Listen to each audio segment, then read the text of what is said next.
All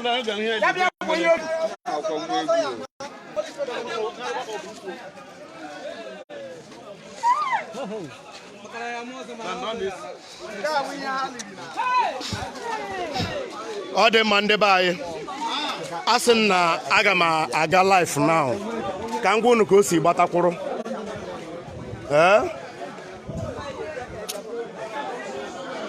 Emene one girl robo ogochukwu nkono mofuma agaze nazo nkono mofuma the girl nwụrụ n'abalị yesterday akpa anyị na-ekwentị anyị chigata dịka anyị bịarutere lee the girl ka ọ dị n'ebe a o sie ka debe ebe a since morning ndị youth ụmụ ezoga youth in general ṅụrụ iyi na agaghị ebu this girl lie ya like that na aga amarịrị ihe mere ihe dịka nna agwa unu ihe a ugbu a nwaanyị a abịago nye ya ọkpa ugboro 4 so dịka anyị na-ekwu nwanne nwoke bụ Chinonso nwanne this guy bụ Chinonso na-eme ihe onye amụma wee sị na enwe ihe liri ebe ni na sị bọrọ ya ihe ndị be anyị amụnyere kandụl ebe a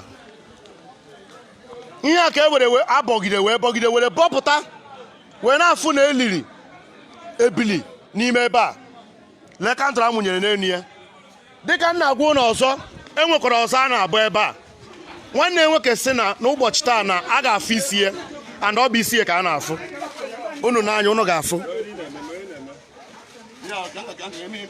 ihe ọ bụla a na-eme ọ na-eji aga eru ala ya bịa were aka ịbọrọ ihe obi ebe elu ọnwụ mmadụ kwesịrị ịbọrọ ya bịa jiri aka ịbọ ihe a yes a ga-abụ onye nje lee nwanne nwoke ebe a unu ga-ama ya ọfụma egbuo ya egbuo enwere ya nọ ebe a si bụọrọ m ya ka o ruo ala enwere nọ n'ime orenji a enwere ihe nọ n'orenji a si bụọrọ m ya ka o ruo ala ọ bụrụ na ọgwụ ka m ga-akwụ ụnụ mma akwụ ụnụ ọkwụnụ na-anụ ya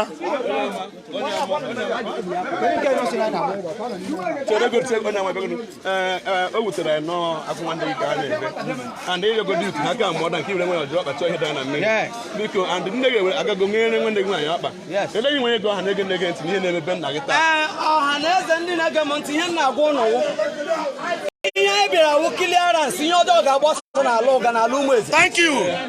ihe na-ekwu okwu ya awụ ndị na-emekwa otu a nọ na be di ha na be nna ha dị iche iche werenụ nke a na-emeta werenụ mụrụ n'ihu maka na ọ ga-abịago akwụkwọ Revelation ka anyị nọ na ya a ga-achịkọ ọrụ niile wụ ọrụ mmadụ na-arụ were chịta ya n'ikpe ọ na-eli ya ka anyị nọ ihe nna agwakwa ụlọ ọzọ ọwụ ọma nke oji ya ha ọma onye oji ya ha ka ụmụ okorobịa na ụmụ agbọghọbịa na ndị nne na ndị nna ndị aka ha dị ọcha biere onwe ha ndụ Chineke nyere ha lakwa mgbe chi ha ji kpọọ ha otu a ka ọ ha n'ọnụ.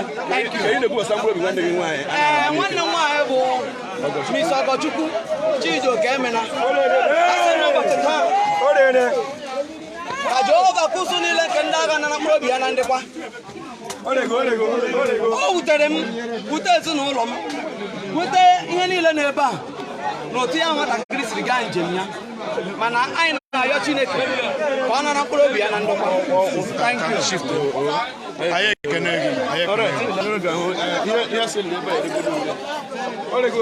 ihe eliri ebe a erego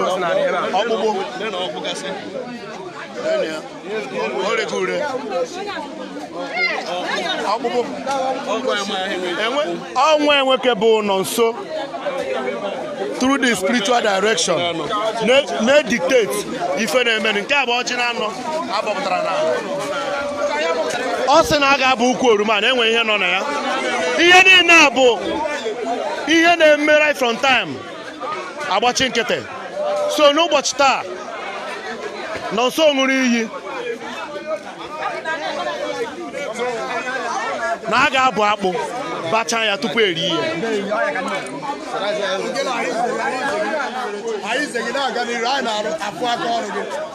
ịma na onye a na-agwa na ihe dị onye ahụ che na egwuregwu ka a na-egwu because akọgide akụkọ kwere ekwere ọ dị ntị njọ maka ya bụ na ọ bụ enye egwu mgbagbu onyiri o nyere nsogbu because ihe ọbụla a na-eme n'ụwa ebe onye nwadebere ka ọ na-awadebe ọhịa ịghọtago maka onye sọ ọnwụ ihe o mesịa nwere ya kedu ife a ga-eme ya ọ ga-ejikwa anya ahụ ntị ya ịghọtago people na ajụ m ajụ ihe n'ọsọ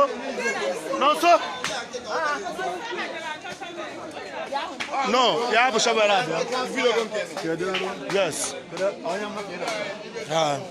kpọrọ m ya ka ọ bịa kilia ehihie kpọrọ m ya biko unu echefukwe na ebe anyị si wetara ihe nke a na-abụ n'ime ụga n'ime Agwata Local Government Area of Anambra State.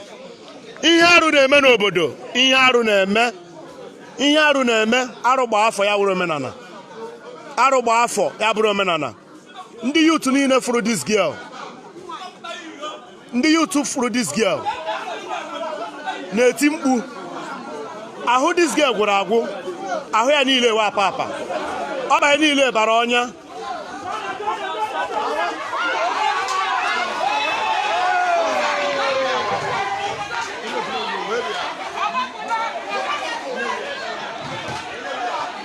ụna na afọ ihe na-emeni ọkwa ọsọ ka ha na-agba ọsọ ebe ka ọ bụ eje ihe ọjọọ gba afọ ya bụrụ omenala n'afụrụ ihe na-eme n'obodo otu a ka a ga-esi na-agbapụ ha afọ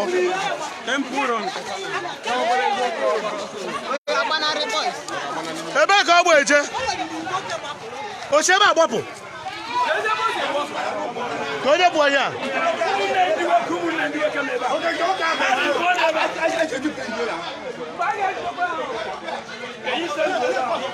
oke ụmụnne ndị ike nwoke gbapụtara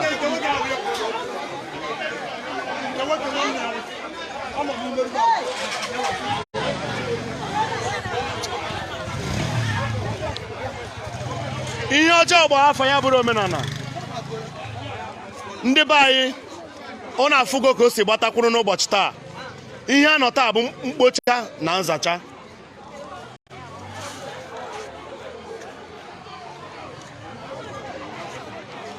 asọ nwanne ya ndị nke nwoke meghere ụzọ from azụ ụlọ dịka anyị nọ inside gbapụ so ndị youth nwere iyi na ha niile ga-anọ ya na a ga-ahụ isi ya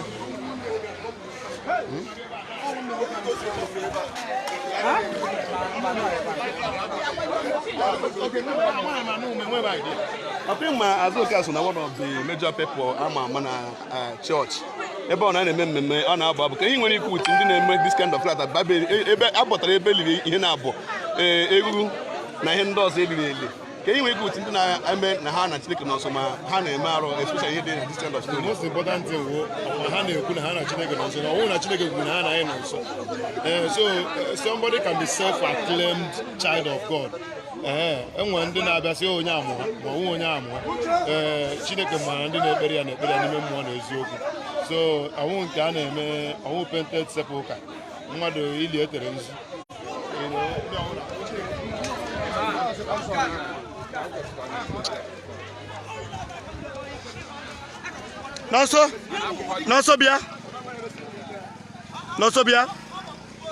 n'ọsọ bịa ozugbo bịa ndị mmadụ ajụgo m ajụjụ nnukwu and amaghị m ihe m ga-asa ndị be anyị lee nwanne nwoke bụ nọnso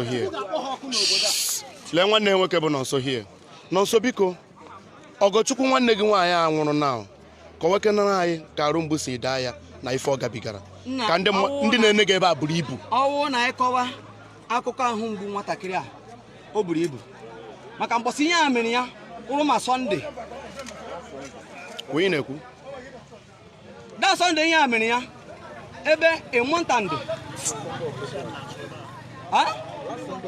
yes ihe akụọ ya nọrọ ebe a na-eti mkpu nọ na my own house naanị ya mbata bịa nwụzi ebe digalụ na-ekwu ọnwụ ụfụfụ si ya n'ime isi ya na ọ nọ na-apụta nwụrụ ọcha digalụ chọrọ bi na Nsarafim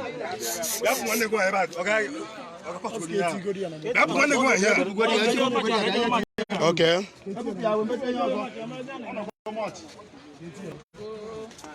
hey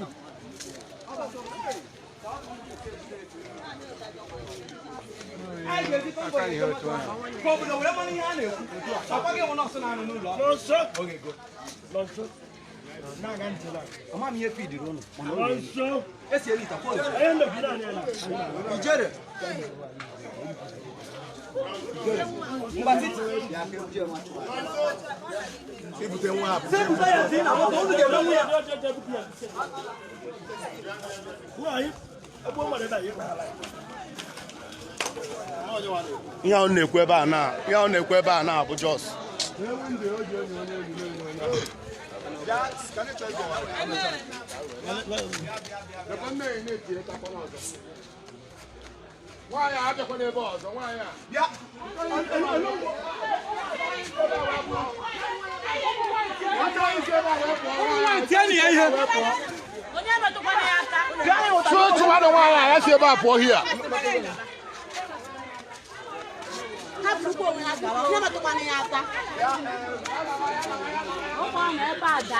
ihe ike na-eme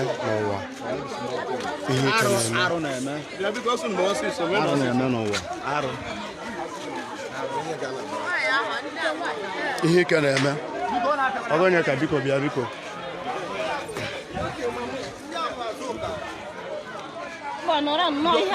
shifto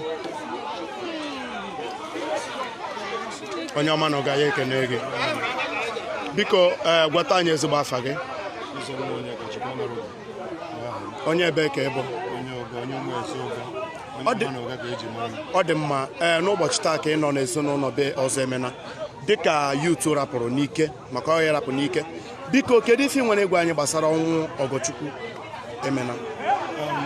In the first place, I'm very surprised because I went my idea and they told this morning around 4 o'clock, my wife put in Facebook and they took a picture of God. I was surprised when I come now. So I'm not going to be here or the cause of the death. I was thinking that I was because they now see stories, the disgusting stories, heartbreaking stories. I'm now in a family. I have never heard about such. So now because you need an here. We chopped on a come on, the caption or the cap of the whole thing will now move down. Okay. Yes. So it's a very bad thing. Okay. Biko okwe furu ihe ndị abọtasa na ebe a. Enwere egwu rere ere. Anụgo m na abọpụtara ewu. Ọ dị egwu. Biko kedu ife nwere ikwu gbasara ọnwụ nwa? Ifuru ozi ya anya. Ozi ya, ana m eje ka ọ pụta ebe a. Ọ pụta ebe na moto ka m fụ ya because ihe a na-akọ ebe a mụọ m ihe na ya ga-eji wee jee ebe a. Ọ na-akpọ all the heartbreaking to me. A very small child, a young youth. Over 30 years, and I say okay. The thing that was 21 or 22. So it's a very heartbreaking issue, seriously. Okay, ọ dị mma. Biko kedu ekpere ị na-ekpe n'isi Ogochukwu Emena maka ọnwụ na-abụrụ ọnwụ chi ya. Ọ bụghị ọnwụ chi ya. Ihe ndị mmadụ fọrọ ebe a tụrụ ha n'anya. Ị na-anya ị ga-afụ ihe niile juru ebe a. Kedu ekpere ị na-ekpe n'isi ya maka ka ije a ọzọ pụrụ? Ihe mere na to me oke m si mara akwụkwọ nsọ onye ọbụla nwụrụ anwụ nwezi ihe ị ga-eme nwezi ekpere ị ga-ekpere ya mana ama m ekpere anyị na-ekpe dịka iji wee gosi na anyị fụrụ mmadụ na ya wụ ọ dị mma.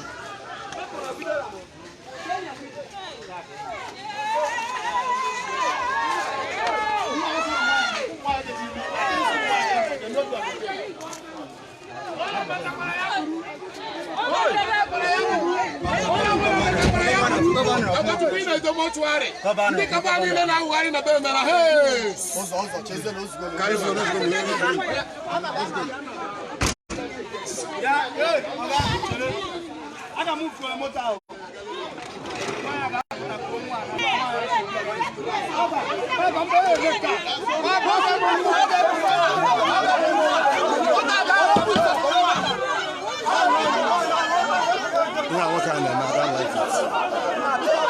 For this man.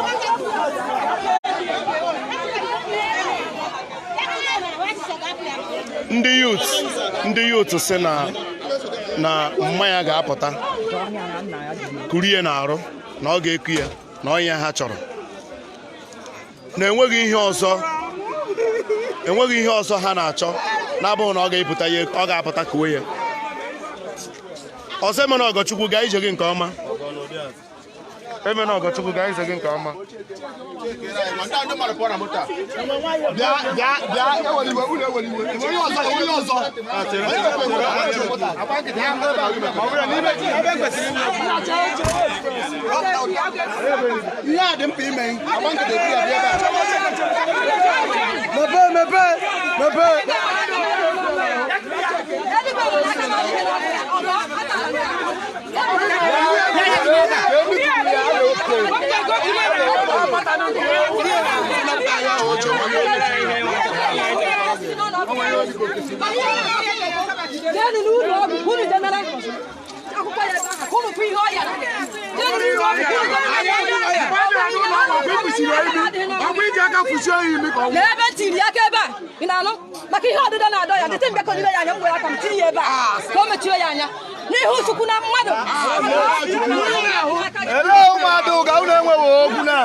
Nna gara nna kona. Eba huna mu meregene. Wani me tebe mi kai le tebe ba. Na so ni mara. Ayaga akana de he no wu ya. Kubuta ne be. Madam asin akana de he no wu ya. Akana de he no wu ya. Awa mi he kuriye.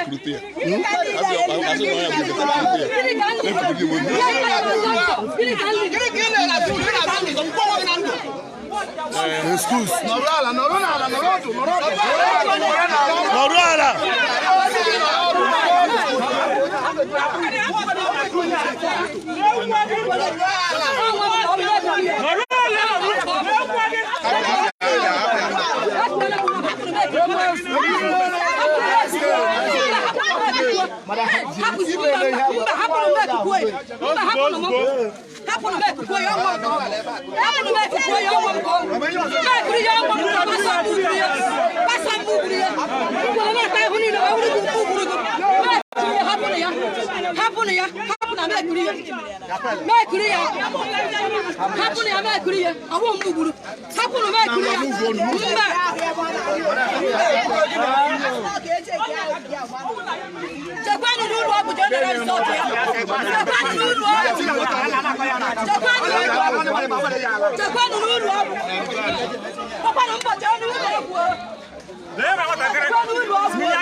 Biko onye kwuna ife ọ na-amaghị na vidiyo a, biko onye kwuna ife na ọmaghị, onye kwuna ife ọ na-amaghị.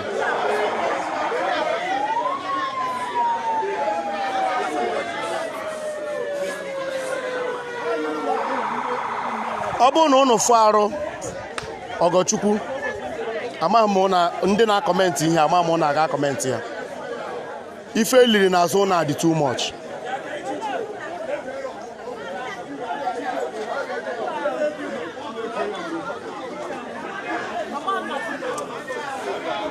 Apa enyi gị nwanyị?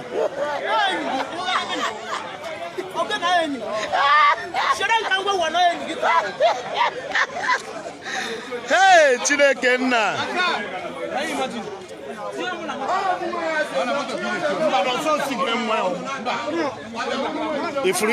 Ifuru ihe onye akụ. Laa ebe a. There must be untold story behind this.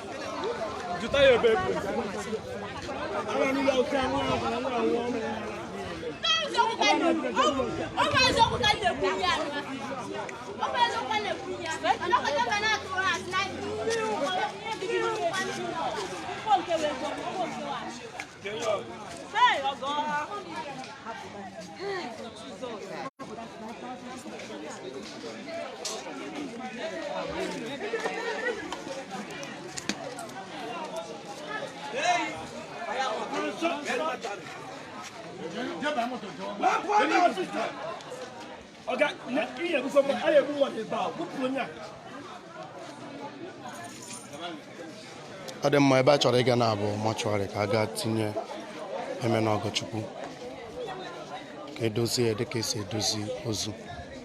Ana m eke n'ụnụ aka m bụkwa nwanne ụnụ bụ Comrade Chukwu oge na-agụta na onwe ya na-ewetara nke a n'ụmụ izu ụka ekene m ụnụ.